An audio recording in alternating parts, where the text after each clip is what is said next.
The Buddhas appear in the world for the causes and conditions of one great purpose. They display various forms and lead sentient beings to see the Dharma body. And when they see the Dharma body, both the Buddha and sentient beings together take refuge in the Dharma body. Again, the Buddhas teach a variety of dharmas and lead sentient beings to master the universal wisdom of the Tathagata. When they are endowed with this universal wisdom, both Buddha and sentient beings return to prajna wisdom. Again, the Buddhas manifest various skillful means, superhuman powers, and magical transformations in order to liberate sentient beings from their fetters. It is not the case that they lead only one single person to realize the annihilation of fetters alone, but rather they lead all beings to realize the annihilation of fetters through the Tathagata's annihilation of fetters. And when the fetters have been annihilated, both the Buddhas and the sentient beings return to liberation. This excerpt from Chih-i's Chih-kuan, as translated by Paul Swanson, is of course a reference to the Lotus Sutra excerpt, which Swanson quotes in his notes as follows. The Buddhas, the world-honored ones, for one great cause alone appear in the world.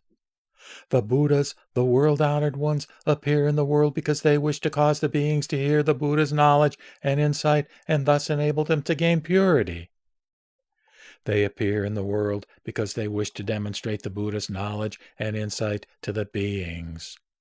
They appear in the world because they wish to cause the beings to understand.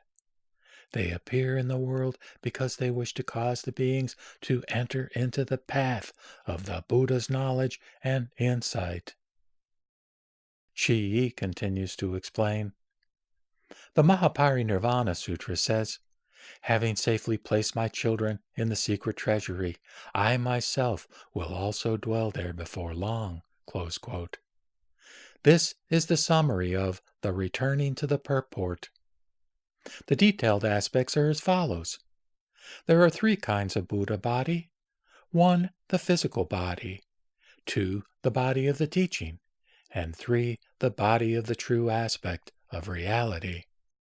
The meaning of returning that takes place after the teaching by the Buddha ceases may be construed as follows. The physical body returns to liberation. The body of the teachings returns to prajna wisdom. And the body of reality returns to the Dharma body. There is also the teaching of 3 kinds of prajna wisdom. 1, the teaching of the wisdom of the path. 2, the teaching of omniscience. And 3, the teaching of universal wisdom. The meaning of returning that takes place after the teaching by the Buddha ceases may be construed as follows. The wisdom of the path returns to liberation. Omniscience returns to prajna wisdom. And universal wisdom returns to the Dharma body. There are also 3 types of liberation. 1, liberation from the fetters of non-cognizance, which is ordinary ignorance. 2, liberation from the fetters of attachment to phenomenal marks. And 3, liberation from the fetters of fundamental ignorance.